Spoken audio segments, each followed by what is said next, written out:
since his Paranormal Activity became the most profitable film of all time, please welcome prolific producer Jason Blum.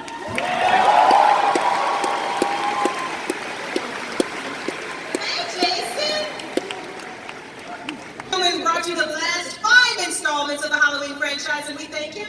Please welcome Malik Akkad.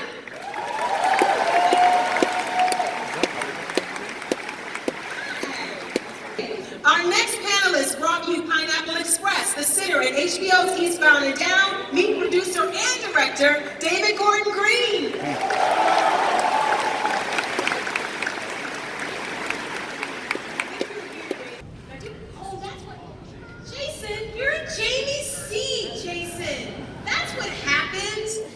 He was drawn to me, everyone. He was drawn to me. And last but never least, this phenomenal woman has a resume that includes hits like True Lies, A Fish Called Wanda, and the franchise we're celebrating today. Please welcome the original Scream Queen, Jamie Lee Curtis. You better show it. Strut, strut, strut. Yes.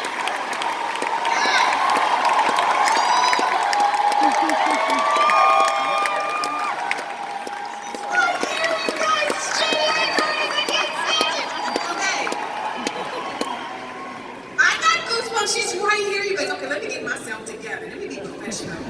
Hi, Jamie. How are you? I loved hearing about your reaction when you first read the script. Can you tell us why you chose to return as the beloved Laurie Strode after 40 years? Well, you know, Laurie Strode was 17 years old when she was brutally attacked by Michael Myers. Yes. A random act of violence Yes. that stayed with her entire life. This is a girl who 40 years later never had any mental health services. I'm not joking. You know, she had a small cut on her arm and that was it. And she was raised in the Midwest. I'm sure they sent her back to school 2 days later. And yet she has carried the trauma and PTSD of someone who was attacked randomly. Yes.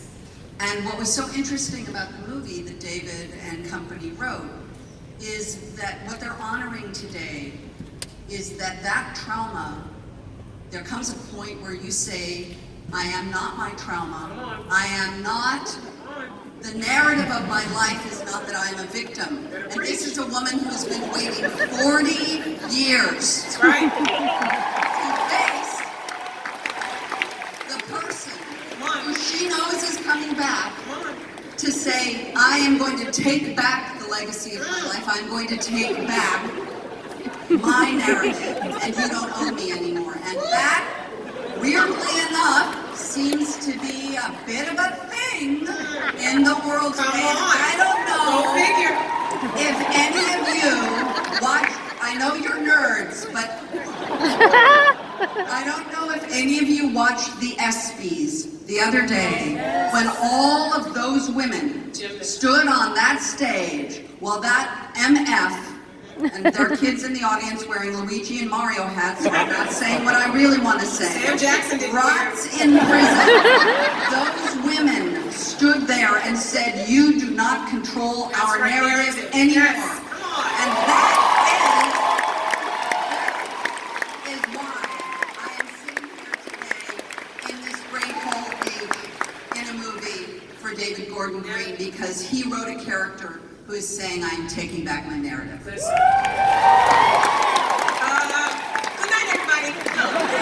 Listen, I didn't know we would have church today. That's wonderful.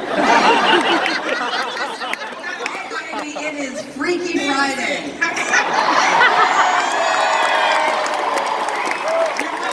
You're welcome. David, hi. Yes, ma'am. How insanely nervous were you to pitch the idea for this film to the master himself, John Carpenter? Tell me everything about that. I was very, very nervous. My own childhood trauma was at a 7th grade sleepover party when some jerk played the movie Halloween. And I got so scared I called my mom to come get me. So that I was trying to face my demons. So we came up with the idea. I got a nice email from Jason saying, what do you think about the Halloween franchise? Of course, it's a formidable horror film. I'm a huge movie nut, and that became, you know, in my youth in cinematic education, the pinnacle of horror. So, taking this idea with Danny McBride and Jeff Fradley, my co-writers that I went to film school with, you know, they lived down the hall from me in the dormitories in North Carolina, and it was just a dream come true. So we're going to meet him one morning with Jason. We go over to his house, and he opens the door and says, "What's your story?" So for me, it was incredible. We sit down, and there's like Starman posters on the wall, and literally I'm freaking out of this environment. We tell him the story, give him our pitch. He has a few questions. You know, we have a few questions about of what he thinks, because we want to run some ideas by him. It was really important to us that he be involved, that we write a great role for a great actress, and that we bring John into the game and be a part of the creative conversation. That was just really important to me. In the middle of the pitch, his phone goes off, and it's the iconic theme from Halloween is his ringer. And I was playing it pretty cool until that happened, and then I lost it.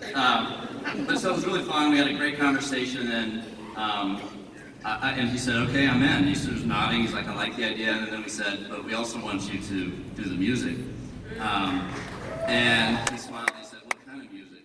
I said, "Well, ideally it would be the Halloween music, plus maybe a little slice of Christine, and maybe a little splash of Big Trouble in Little China." Yes. And he got a kick out of that. We we hugged it out a little bit and said, "Let's go make a movie." Love that. Thank you for sharing. Malik, hi. Hi. Your company, Trancas, has, I hope I said that right. Did I say that right? Trancas. I was so close, you guys. I was in the back, like Trancas. Okay. Can't do everything right. Has produced the Halloween franchise from its inception. What did your family see in Michael Myers all those years ago, and why do you think it still resonates and terrifies all of us? Wow, I just want to say I'm geeking out so hard. The Yes. first and last time I was at San Diego Comic-Con was 1976. What? I was 7 years old, and there was about 300 people, so it's grown a bit. And now, It's grown a little bit. 8,000 friends. And to think that 42 years later, I would be on this stage with these three amazing filmmakers presenting a film that I'm so excited about, and the fans are going to absolutely go crazy over, is just surreal. Yeah. So happy Halloween, San Diego. Yes. But to answer your question, I mean, anybody's guess is as good as mine. Michael Myers, because it's that face, Yeah. and you can sort of put anything of your worst imagination into right. that blank canvas. It's and maybe that's over intellectualizing. So I'll say he is just the coolest and the baddest and the most terrifying killer in Hollywood cinema. Yeah, I agree. Jason? Hello. This is Lori's big, possibly final confrontation. Never with say Michael final. Myers. Never Never say mind. You just tried to do the mind I did. meld. You see, I tried to do the little Jedi mind, and I was like, okay. So this film could essentially reset the entire series. How freeing is that for you as a producer? That was really more, I loved Halloween, and I was really excited to do the next version of Halloween, Yeah. but I had really no idea what that was. And I approached David, and David kind of came up with this idea of giving a nod to the other movies, but Yeah. really taking what happened in the first movie, the best The movie, best. and jumping off and saying what would happen 40 years later. That was really an idea that David and Danny came up with, and my involvement was, I told them I loved it. I love that answer. Jamie, Lori is a very different woman now than people might assume. Tell me about where we find her and what she's been through since that fateful night. Okay, I have one thing to comment Yes, on get in about there, what girl. Malik was talking In about. there. Well, no, I'm listening. Do it. Part of the job of an actor Is is to to listen, not just take pictures of yourselves. It's true. Lesson in that. Oh, there's nothing wrong with that. She said yes, take pictures. I actually think what's terrifying is random acts of violence. And I think what made Michael Myers so terrifying was its randomness. Right. Here he was, this terrifying physical creature, instead of this enigmatic mask. But it's the randomness. It was a small town, this beautiful life of these young girls talking about boys, Yeah. dreaming, just like all of our, we hope, the childhood of our children have. Right. And then you introduce this terrifying thing. And I think you can't, there's nothing scarier than caring about a character and introducing a terrifying element, and that's what makes these movies so terrifying and great. Who we meet, Laurie Strode. So it's 40 years later. Laurie, as I said, had no real support, had no real help. And PTSD is real, people. And trauma is real, and the effects of PTSD and trauma on human beings is profound. Yeah. And I think she did the thing that most people do. They drink too much, they bang into people, they try to do relationships. Laurie obviously had a child. That child was taken from her, because can you imagine Laurie Strode on the first day of first grade as a parent? Right. At the parent-teacher conference? Terrifying. When she raises her hand and the teacher, Miss Smith, says, yes. Hi, what's your exit strategy? I'm sorry, what? What is your exit strategy? What happens when Michael, Right. This is clearly a woman who was dogmatic about her belief that Michael Myers would come back. So who we meet is a woman who's had her child taken from her, and she lives in complete isolation, basically, waiting for him to come back because she knows he's going to. That's not a life. Okay. David, would you have something for us? Oh, you want to show us You something? guys want to see something cool? So when we were preparing for this, Oh, this is Wait, you this. wanna say something? No, I'm not saying nothing. Come on, David, This give is it to the us. special stuff for them. David, there's something you have for us. something. David, you have something for us. So when we found out we were going to come to Comic-Con, and we could talk all day, but one of the things I think is important to try to get across the essence of the movie. So we asked the greatest minds of the creative and intellectual communities Yes. on Earth to put together a slideshow, a PowerPoint presentation of sorts. Yes. And we're just going to show you a bunch of cool stuff. Great. So we're going to do that right now.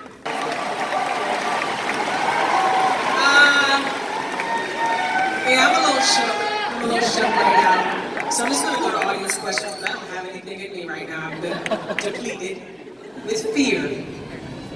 Let's go to you, sir. Hi, my name's Joseph, and I want to ask a question for Jamie Lee Curtis. Yes. First of all, I'm just really grateful for the movie Halloween, because 34 years ago it saved my life. I was in a situation where someone had cut the phone wires, and a guy was running around with a knife. I was scared out of my mind, and out of nowhere, this thought inside of me went, well, what would Jamie Lee Curtis do? Our dog Duchess bit up these knitting needles, and so I grabbed them out of the trash, and I saw the guy with the knife on one side of the house. I ran down to the neighbors, started screaming like you did in the movie, and the guys, I said, well, what's in your hand? And I said, they're just knitting needles, and they said, not with those knitting needles, we're not going to let you in our house. But to make a long story short, I'm here today because of the way that you portrayed Laurie Strode. I'm a victor today instead of a victim. Wow. Just like those people that you were talking about. Wow. And I never thought I did it. You're the only reason I came to Comic-Con this year.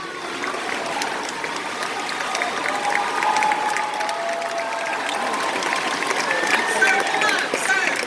Come around. Come around. She's coming to you. That's amazing. That's amazing. Oh.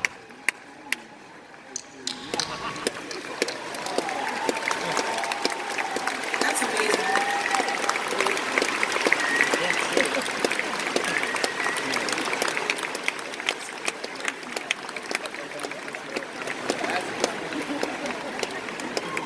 Told y'all we were having church up in here. Saved, redeemed. Oh, so we, Jamie Lee Curtis, I love you. How sweet that is. Oh.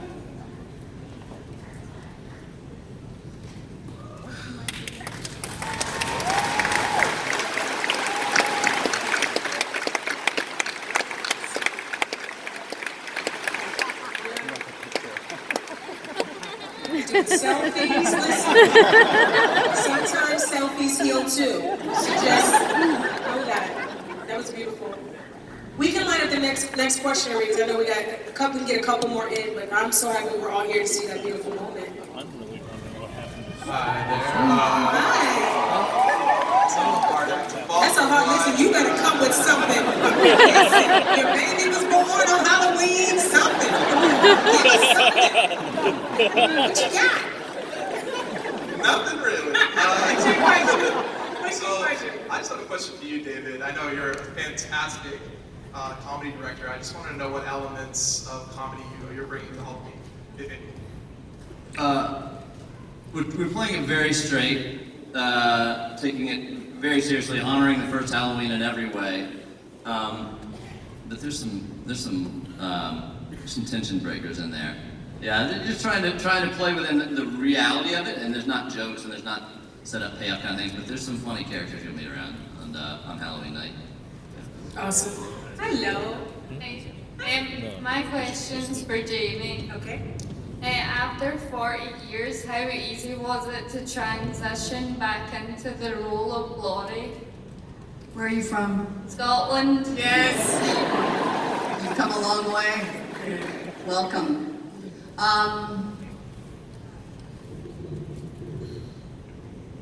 You know, the gentleman that spoke earlier, you see that kind of emotion is real. You see, these are movies, and we're all, you know, we love to come to a movie and get scared, and it's all exciting. But you see, it all has to be based, as an actor, as a director, as a writer, as a producer, has to be based in a reality and something you can believe in. And his state of being, that amount of emotion Laurie Strode has been carrying for all these years. Now, all these years, I am 40 years older. I've raised 2 children. I've survived my husband and I for 34 years. And I have lost all of my adult family, parents, friends. And the reality of life is what makes stepping into a role 40 years later so easy, because it's just emotion and human feelings.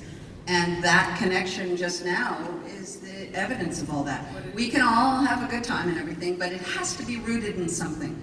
And I think that's why Laurie Strode has remained a beautiful person for people, because she's the same girl 40 years later. She's just been through a heck of a lot, like we all have. You peel the onion of any person in this room, you will find trauma, you will find issues of sadness and loss and grief and great joy and happiness and drunkenness and, you know, misbehavior and all the rest of it. But it's human interaction, and I think that's what makes going to the movies so powerful, is we look up there, we relate, and then we let out all of the anxiety that we're all carrying, because I think we're all carrying a lot of anxiety right now in the universe. I'm not saying nothing about politics.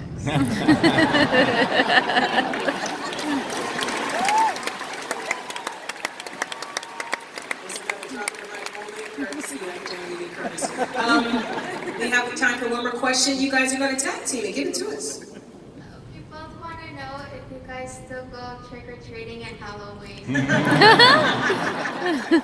Down the line. If we both still trick or We treat? still trick or treat? No, I have a tradition in Halloween. We don't have a Christmas party at Blumhouse. We have a Halloween party, of course, and I always dress up as a woman, and I plan to continue that tradition this October. But I don't trick or treat in my female outfit. Yes, of course. Definitely tricks and treats, and every Halloween for sure. Yeah, me too. I trick or treat. I like the Reese's peanut butter cups.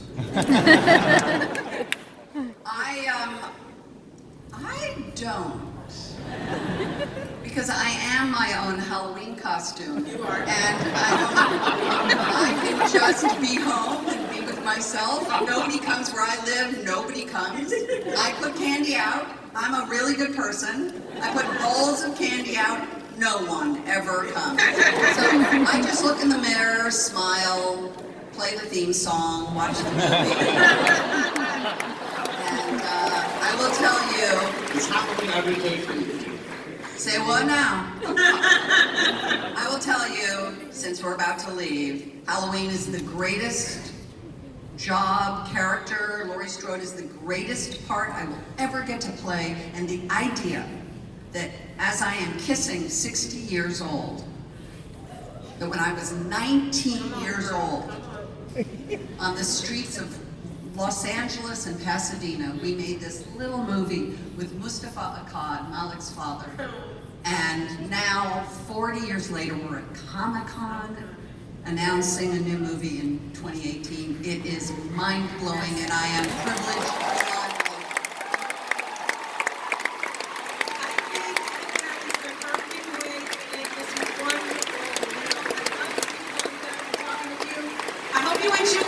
Yes, hope you enjoyed our Universal Hour. Please remember that Halloween will be in theaters October 19th.